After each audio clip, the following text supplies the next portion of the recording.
سلسلہ اسلامی اور اخلاقی کہانیاں۔ چندن ہار۔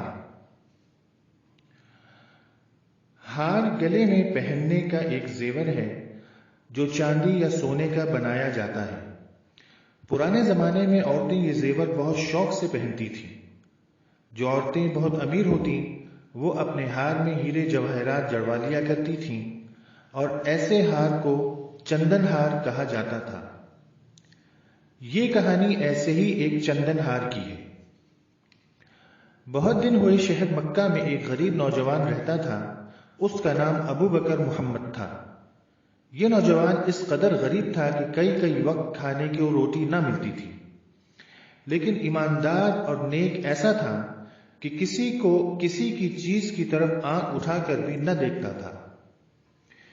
ایک دن کا ذکر ہے، ابو بکر محمد بازار میں چلا جا رہا تھا کہ اسے ایک پوٹلی دکھائی دی جو سڑک پر پڑی ہوئی تھی۔ اس نے وہ پوٹلی اٹھا لی اور اسے کھول کر دیکھا تو اس کے اندر سے ایک چندن ہار نکلا۔ یہ چندن ہار اتنا قیمتی تھا کہ ابو بکر محمد کی ساری پریشانیوں کا خاتمہ ہو سکتا تھا۔ وہ اسے فروخت کر کے امیر آدمی بن سکتا تھا، لیکن اسے اللہ تعالیٰ اور رسول اللہ صلی اللہ علیہ وآلہ وسلم کا یہ حکم معلوم تھا کہ جو چیز گلی کوچے میں پڑی ہوئی ملے اسے اسی طرح پڑے رہنے دینا چاہیے۔ شاید اس کا مالک ڈھونڈتا ڈھونڈتا وہاں آ جائے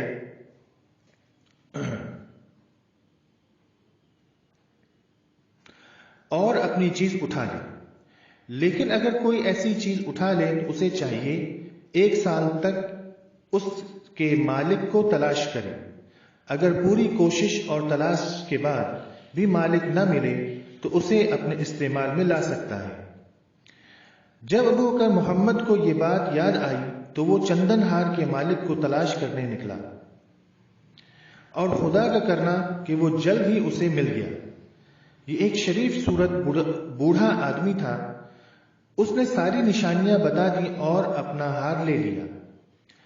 ہار حاصل کرنے کے بعد اس بزرگ نے ابو بکر محمد کو انعام کے طور پر کچھ اشرفیاں دینا چاہیں۔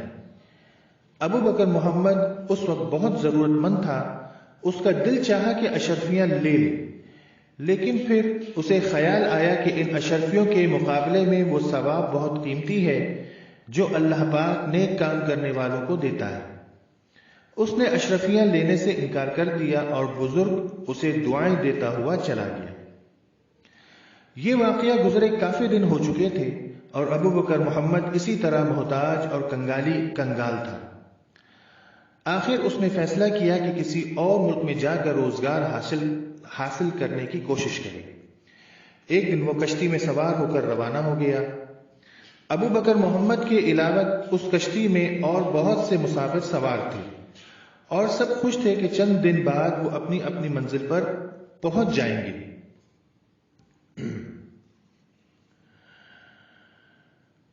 لیکن ہوا یہ کہ اچانک سمندر میں طوفان آ گیا۔ سمندر کی تیز لہریں کشتی سے ٹکرانے لگیں اور ذرا دیر بعد ہی کشتی ٹوٹ گئی۔ ملاحوں سمیت سارے مسافر سمندر میں ڈوب گئے، بس ایک ابو بکر محمد زندہ بچا۔ وہ بھی اس طرح کہ اس کے ہاتھ لکڑی کا ایک تختہ آ گیا اور وہ اس کے سہارے تیرتا ہوا ایک جزیرے تک پہنچ گیا۔ یہ جزیرہ تھا تو چھوٹا سا، لیکن اس میں رہنے والے نیک اور دیندار لوگ تھے۔ ان سب کا مذہب اسلام تھا اور وہ اپنے مذہب کے حکموں پر پوری طرح عمل کرتے تھے۔ ابو بکر محمد جزیرے میں آیا تو انہوں نے اپنے مذہب کے حکم کے مطابق اس کی پوری طرح مدد کی، اسے کھانا کھلایا اور رہنے کو ٹھکانہ دیا۔ جب انہیں یہ معلوم ہوا کہ یہ مسافر اب اسی جزیرے میں رہے گا تو اسے ایک مدرسے میں ملازمت دے دی اور یوں وہ بہت عزت اور آرام کے ساتھ زندگی گزارنے لگا۔ ابو بکر محمد پہلے ہی بہت نیک دل تھا، اب اسے ہر طرح کا آرام اور عزت حاصل ہوئی تو وہ اور بھی نیک اور اچھا بن گیا۔ وہ خوب محنت سے بچوں کو پڑھاتا اور ہر شخص کی مدد کرتا۔ بزرگوں نے کہا ہے کہ نیکی ایسی چیز ہے جس کی خوشبو چاروں طرف پھیلتی ہے۔ ابو بکر محمد کی نیکی کا چرچا بھی ہر طرف ہونے لگا، یہاں تک کہ کچھ شریف لوگوں نے صلاح مشورہ کر کے اس کی شادی کا انتظام کر دیا۔ وہ لوگ اس کے پاس آئے اور اس سے کہا، ہمارے جزیرے میں ایک بہت شریف شخص رہتا ہے، کچھ ہی دن پہلے اس کا انتقال ہوا ہے اور اب اس کی اکلوتی بیٹی جو بہت خوبصورت اور سلیقہ مند ہے اکیلی رہ گئی ہے۔ اگر آپ پسند کریں تو اس کے ساتھ آپ کا نکاح کر دیا جائے۔ ابو بکر محمد رضامند ہو گیا اور اس لڑکی سے اس کی شادی ہو گئی۔ شادی کے بعد اس نے اپنی بیوی کو دیکھا تو حیرت سے اس کی آنکھیں کھلی کی کھلی رہ گئیں، اس لیے نہیں کہ وہ اس کے اندازے سے بھی زیادہ خوبصورت تھی، بلکہ اس لیے کہ اس نے اپنے گلے میں وہی ہار پہن رکھا تھا جو مکے کے بازار میں اس بوڑھے کو اس نے دیا تھا۔ اس نے بیوی سے ہار کے بارے میں پوچھا تو اس نے بتایا، یہ ہار میرے ابا جان نے میرے لیے خریدا تھا۔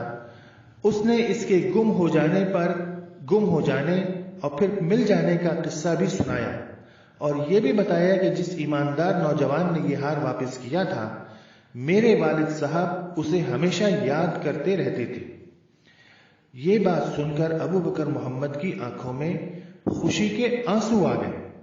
اس نے اپنی بیوی کو بتایا کہ جس نوجوان نے یہ ہار واپس کیا تھا وہ میں ہی ہوں، اور میں اس وجہ سے حیران ہوا تھا کہ یہ ہار تمہارے پاس کس طرح آ گیا۔ اس کی بیوی نے کہا، یہ آپ کی اسی نیکی کا انعام ہے، نہ صرف آپ کو یہ ہار مل گیا بلکہ وہ لڑکی بھی مل گئی جس کے لیے یہ خریدا گیا تھا۔ ابو بکر محمد نے کہا، بے شک یہ خدا کی مہربانی ہے۔ اس واقعے سے یہ ثابت ہو گیا ہے کہ اللہ پاک اپنے بندوں کی معمولی سی نیکی کا بھی بہت اچھا بدلہ دیتے ہیں۔ دونوں میاں بیوی نے سچے دل سے خدا کا شکر ادا کیا اور پھر عزت اور آرام سے زندگی گزارنے لگے۔ کہتے ہیں کہ ابو بکر محمد کی عزت اور دولت روز بروز زیادہ ہوتی گئی، یہاں تک کہ وہ دین کا ایک بہت بڑا عالم مانا گیا۔ ہماری کتابوں میں جس قاضی ابو بکر محمد بن عبد الباقی انصاری کا نام آتا ہے وہ یہی ابو بکر محمد ہیں۔ اللہ تعالی ہمیں بھی ایسی عادت نصیب فرمائے اور ہمیں بھی ایماندار بنائے۔